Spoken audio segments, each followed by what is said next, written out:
Welcome to the Hollywood Rock City show, and here we have Kevin from Lypswitch. He wrote in. I asked him an interview question. What was your most memorable moment on the Sunset Strip?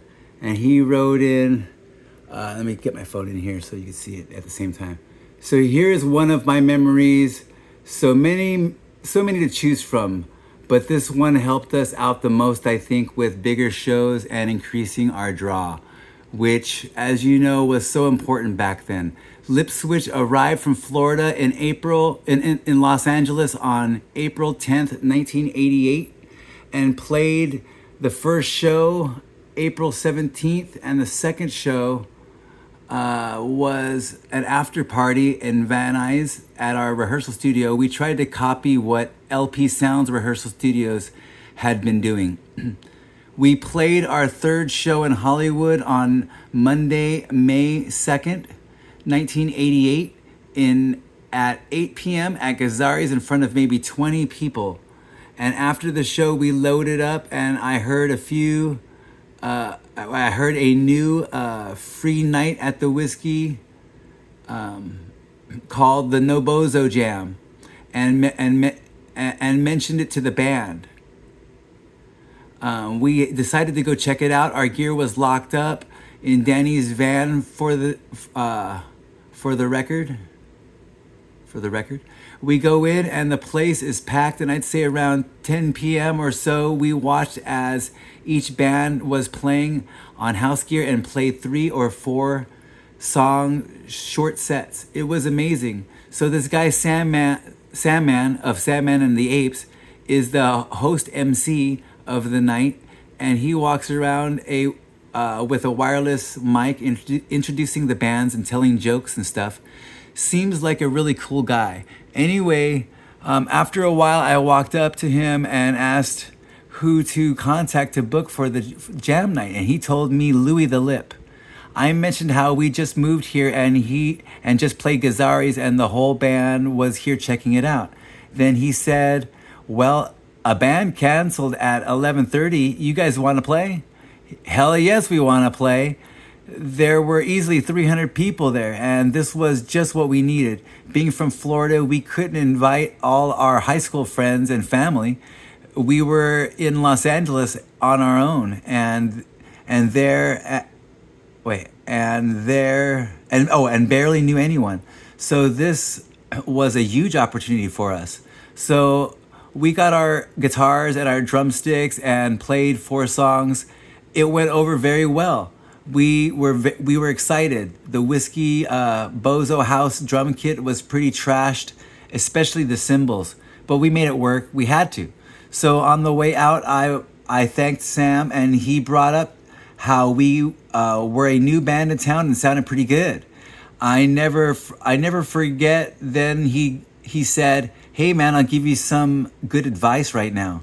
Every Monday, call the club around 7 or 7:30 and ask if any bands have canceled. Chances are you will get a show that night." It made sense. 15, 20 bands would play these every Monday, so odds are some cancellations. So the next Monday I called, but no cancellations. But the next Monday there was.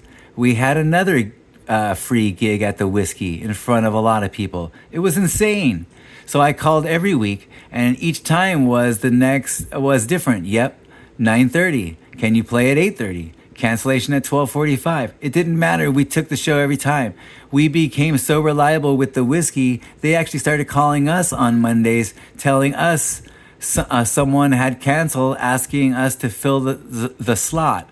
It was a dream come true, and we used it to our best advantage. We also was also cool because we started playing so much. Sam would sing the chorus with us while we were playing. He liked this one early song we had called Heroin Bitch a lot, and always sang that one with us. Why am I not surprised?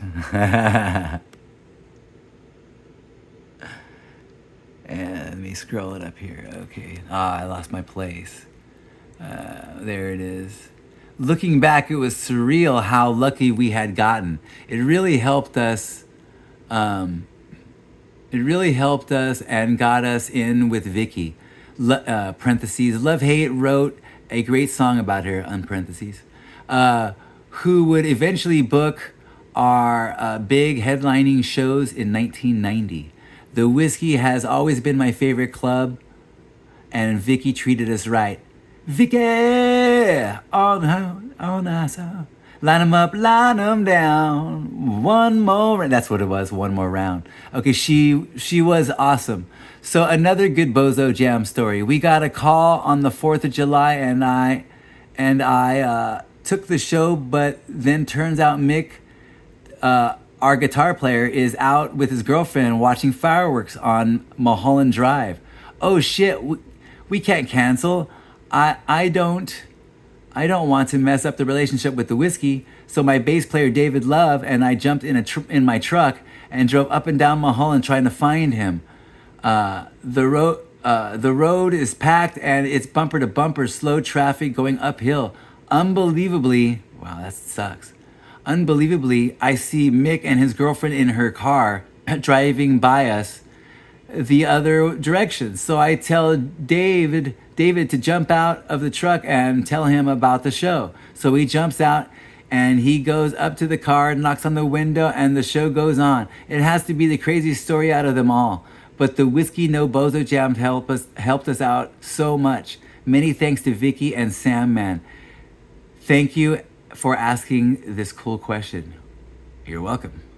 And there you go. So I also queued up Kevin, a little interview they did in his prime, just a little clip of him. So I'll just show that. So I've been playing with Lypswitch because David is a photographer now, and he's busy with his day job on the East Coast or in Chicago or something like that.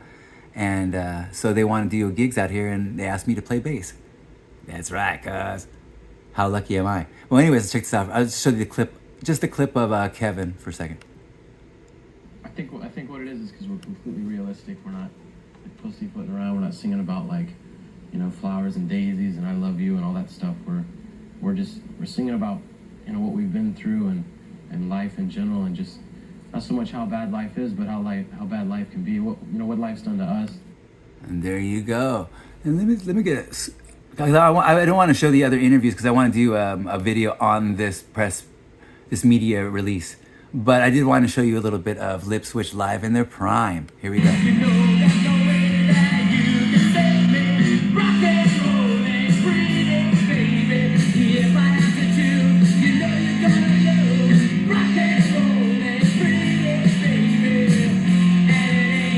Nice.